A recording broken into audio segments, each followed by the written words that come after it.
Hello, my name is Michelle Irwin and you're watching another episode of Retail Media Thursdays. This week my tour of Northwest England continues in the walled city of Chester, which is very aptly named given that we're going to be talking about the walled gardens of retail media here with Sam Knight, CEO of SMG.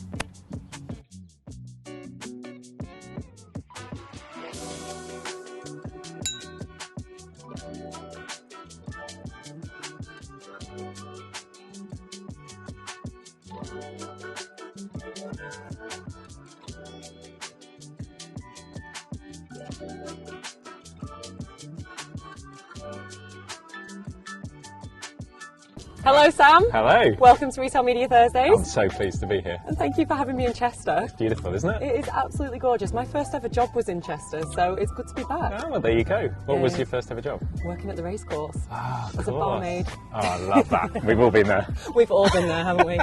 So tell us a bit about you. I'm Sam. I'm the CEO of SMG. And I've been building this business for about 12 years now. What did you do before your time at SMG? Lots of different jobs, but probably the ones that you're interested in. I worked at Procter & Gamble for a long time. I ran the marketing for Gillette in the UK and then over in Western Europe for a couple of years, living in Geneva, which was really cool. And then left that job to join and start this with two colleagues from dunnhumby at the time. So which pub are we in and why? This is the Grosvenor Arms, which is my local, which I'm very, very lucky to have. And it's my favourite place because it's just so quiet. Like you can sit here and it's just surrounded by countryside, like you can't see on the camera obviously, there's just country everywhere. And it's got good ale, it's a lovely feeling. We've got 3 young kids, got a big garden, it's a tractor over there, so they go and play and me and my wife can sit and have a bit of chill. So. It's a fantastic pub, I would definitely recommend anyone visiting the Northwest. Yeah, you've got to come here, it's one of the best in the area for sure. Okay, so you mentioned SMG, short for Shopper Media Group. That's right. Been around for 12 years. Do you want to tell people who might not be familiar with you a bit more about the company? Yeah, sure. So probably worth starting from why we started in the first place. So when I was doing the Gillette role at P&G, we just launched Fusion and we were really conscious that we wanted to invest really close to the point of purchase. We wanted to influence shoppers in that final moment where they were choosing their product. We knew that it made a huge difference to our entire marketing plan, because if you got that bit of conversion right at the final point, it made everything else in the then funnel, so much more efficient. And so we went through this big period of trying to invest in retail, in retail media back then. It's 12 years ago, called shopper marketing, I guess it was then. And we found that retailers were really open to discussing it and obviously open to the investment, but then the actual data that came back and the processes and the sign-offs just wasn't there to give you the trust that you needed to put the money in. And yet it made so much sense for us to do as a brand, and it made so much sense for the retailer to do because it was driving their sales, increasing their profit margin. And if it done in the right way, it made so much sense for the shopper as well, because you can create some really great experiences. So myself and Matt and Joel, who are ex-dunnhumby, kind of had this meeting in minds. We were like, surely there's a better way of doing this. So we started with the aim of creating kind of this idea of connected commerce marketing, where brands could work better with retailers to create campaigns that were brilliant for shoppers. And it all grew from there. And what we found over the years is that we kind of needed to influence both sides of that equation. So we started a retail business called Threefold, which now runs the media centres for people like the Co-op, for the Berry Group, for Morrison's, for Boots. And then we've also got a second business called Capture, which actually works on behalf of people like Kellogg's and General Mills and helps them, the brands, to invest properly in retail media across all of the different options that they have online, in store and in proximity. And then we have a third agency called Lobster that measures it all. So across the business now we kind of understand what the retailers are wanting to achieve, what the brands are wanting to achieve, and in the middle the impact of it all to the customer as well. So we're now about 250 people across the UK, and it's my job to make sure we continue to do good work. Sounds great, and you really do touch every facet of retail media within that. Yeah, we do. I think it's fascinating. There's so much that we could dig into there. I think the measurement conversation we've had with a whole bunch of people who have been on this show. So really I'm going to park that one today, though. I think we've covered that one. What we haven't talked about yet with anyone is the shopper media role and the shopper marketing role. I mean, shopper marketing, it's been around forever, right? Yes. It's been in stores practically as long as retail's been around. How has that changed with the emergence of retail media? What impact does that have? How have the two worlds come together? That's massive change. But I think it kind of reflects our behaviour, right? If I think back to when I started in P&G, there was this very kind of clear delineation behind what we call brand media, so the stuff that would influence you when you're watching Coronation Street, to what you would do in store, and that was called shopper media. And the two teams, we'd have a brand team and a shopper team, and they'd come and meet every couple of weeks, but it was very distinct. It was like this kind of above the line, below the line mix. That's because in those days we didn't have online shopping, we shopped mostly in one big shop every week. But if you think how shopping behaviour's changed now, I mean, I don't know about you, but I shop all the time. Like, I'm on Instagram today buying stuff I don't need. I'm on Amazon half the time, popping into Co-op, and then might do a big shop online, or I might do a big shop in store. And so this kind of idea that you change from a kind of a brand consumer open-eared person into a shopper, it doesn't exist anymore. So it's all one thing where all shopping missions are influenced by media. And this convergence of the ability for brands to influence that behaviour through the full kind of funnel, or messy middle as we like to call it now, means that those two worlds are completely interlinked. But the challenge, I think, is that retailers and brands are still catching up with that. So their brands still have these two distinct teams that sometimes don't talk to each other and are debating over whether it should be shopper money or trade money or brand money, and retailers still have these distinct retail media centres and trading teams who aren't talking to each other.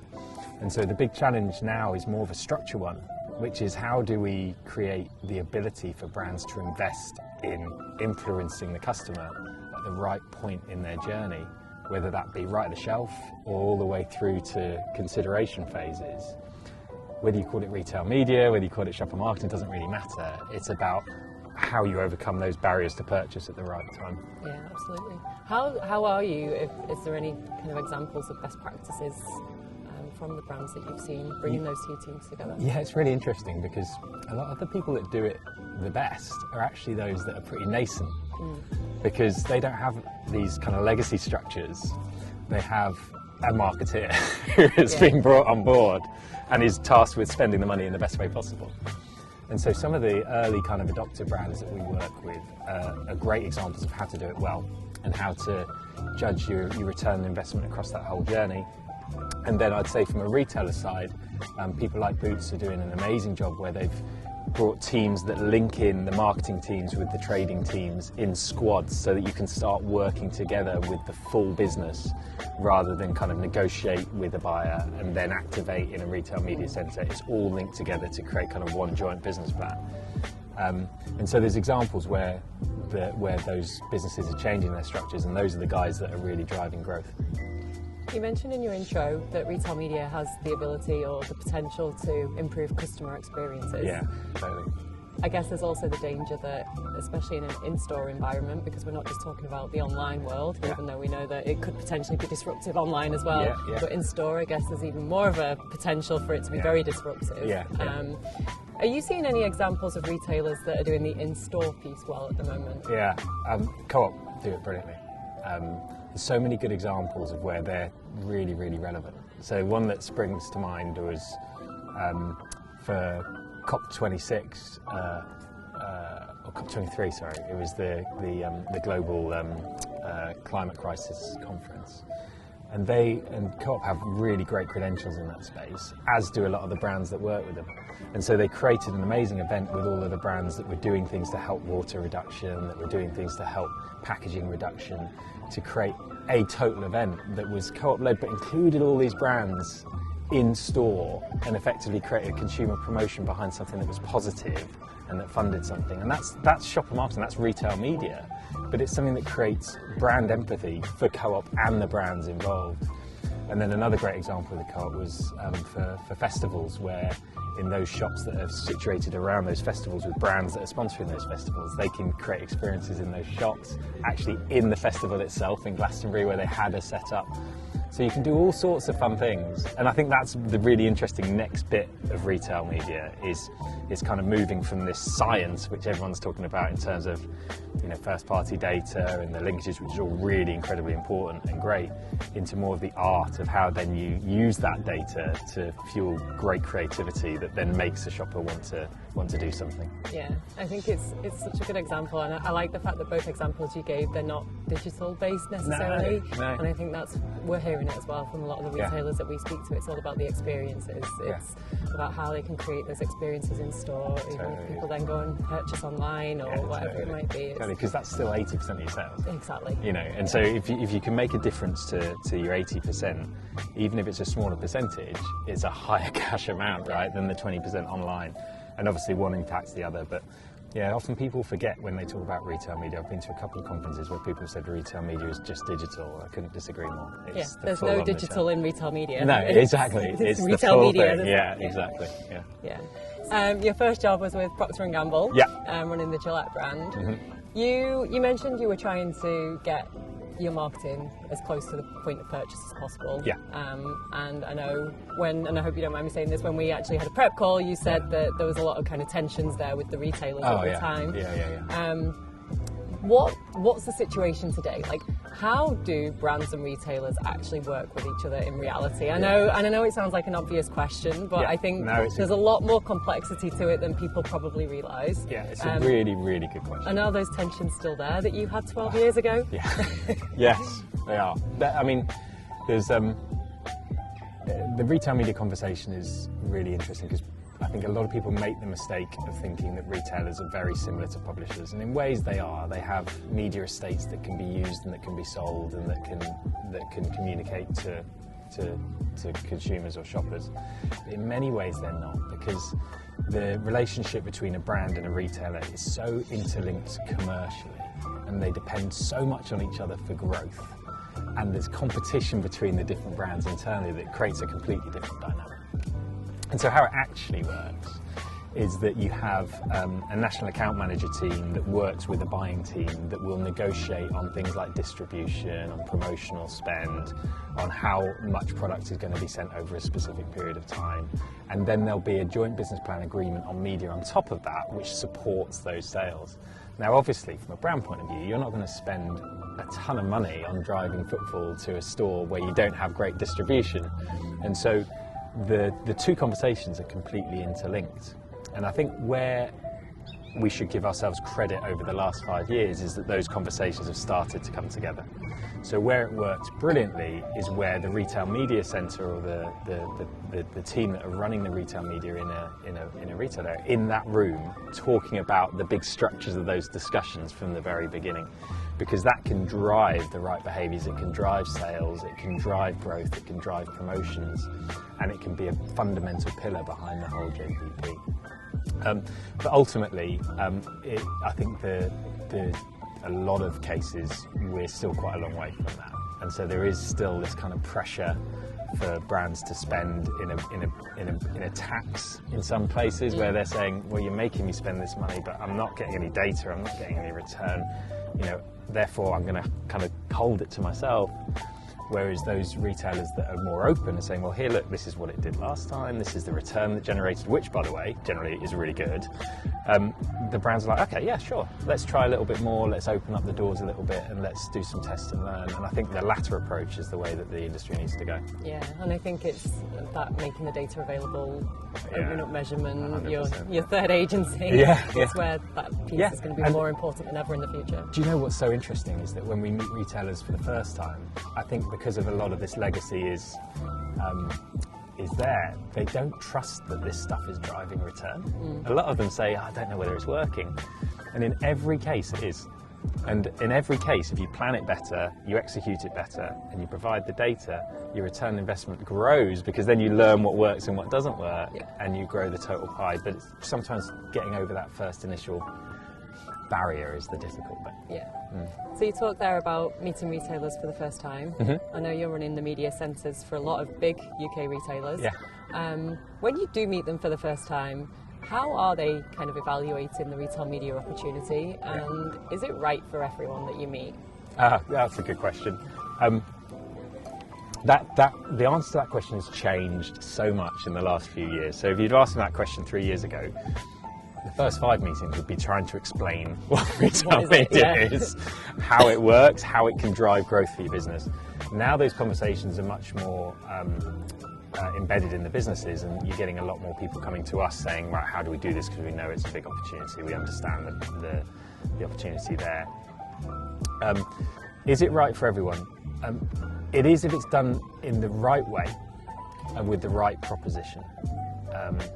I think the mistakes that I see a lot of retailers make is just to invest in a piece of ad tech and say, right, we've got a retail media network, and not embed it in the processes, make no structural changes, have no teams internally that support that. And generally that will provide revenue growth, but it won't be anywhere near the potential that it could be. In order to do it well, you have to have alignment right up to a senior level, because it takes structural change internally to link these teams together. It takes support from an ad tech and a tools and a process point of view to execute it well. But when done, it is a huge, huge opportunity and a massive profit driver. And in the retailers that we work with, it's a material change to their P&L when it's done really well. Do you think a one brand retailer like a Gap, who we know have just kind of withdrawn their retail media network, do you think they can make it work? That's a really good question again. Well, obviously with Gap it hasn't worked. And the difficulty is when you don't have a supplier-retailer relationship, then really the only opportunity is how valuable is your data. Because you've got to then prove that your data on that shopper is more valuable than anybody else's. And in a world where we're seeing this proliferation of retail media networks and more data out there than ever, that's harder than it was a year ago, and it will be even harder in a year's time. And then if you can't then prove the kind of attribution or the end link, that becomes really hard. So for Gap, it's like, right, here's the data. We can't show you whether it's going to deliver any sales uplift. And so where we see it work the best is where you've got a retailer with a good selection of suppliers who are open to sharing data in a privacy compliant way, in a way that allows brands to provide personalised message in the right environment to those businesses with the right restrictions, but then crucially also show the impact and show that closed circle. And that's where you see the growth. And that is harder for brands like the Gap or maybe a Matalan or somebody who has less of the supplier funding kind of coming in. Yeah, makes sense. Okay, so my favourite part of the show. Okay. It's the quick fire round. Oh God. And I'm not gonna lie, I'm gonna need my notes for this. Do I get it's like notes? A different language. Okay, so you let it slip when we were speaking a couple of weeks ago that you're married to a Scouser. Yep. For anybody watching who is not from England, a Scouser is somebody that lives in Liverpool. Yes. Very proud. I'm very proud of living in Liverpool. Yeah. I moved to that area when I was around 10, and getting my head around the dialect was pretty difficult. Okay, yeah. But understanding just some of the things that they said was a whole other language. Yes, yeah. So, rather than quick fire questions, I'm going to test you on your knowledge of Scouse words. Okay, this could be interesting. And whether you know what they mean. Yeah, okay. So I'm going to bring my notes out because I can't remember them all myself. I'm trying to wrap my brain. And I'm also going to try and put on my best Scouse accent for this. Amazing. No, not really. Yeah, go on, you've got to. Okay, I'm going to start with an easy one. Yeah. What's scran? Oh, food. Yeah. Is right. It's right. That's how it is, right? No. What is it? It's like, is right, lad. Like, great, brilliant. Oh, right, okay. It's a proclamation of positivity. You see, some of this stuff, I've just translated in my own head and thought that's the way it's been. You made up your own I just language. thought is right meant, that's how it is. No. Right, okay. You taught me something. Plazzy, if you're a plazzy Scouser. Oh, I don't know that. A plastic Scouser. Like that means like a fake Scouser, yeah, like me. Fake or knockoff. Arlas. That's Arlas. That's Arlas. I don't know that one. Harsh, like out of order. Oh, Arlas. What's that short for then? Harshla? Harsh. I don't know. This is great. Okay, I'm going to swerve this one. Okay. Swerve. Oh, avoid. Yeah. That's easy. Go for a few scoops. A few beers. Yeah. The offie? The off license. It's getting easier. Divvy? Share. Like divvy out. No. No? If you're a divvy. Oh, you're not very Stop being a intelligent. divvy. It's a generic insult. I thought you meant like divvy it out. Grab your gigs. Your gigs. Your gigs. Grab your gigs. Your You need them in the garden today. Sunglasses? Yeah. Okay. And your threads. Close. Yeah. That's easy. You did all right there. I did but all you're right. not fully Scouse yet. No, I've only been here 10 years. But yeah, I'm learning. I'm learning. I coach my son's football team, and I'm learning all sorts of language through that. Probably not what you can repeat on camera. Well, it was lovely to meet you. Thank you so much for having me in Chester. It's No been problem. great. It's been great. And Thanks for we look coming. forward to working with you some more. Yeah, brilliant. Thanks, Joe.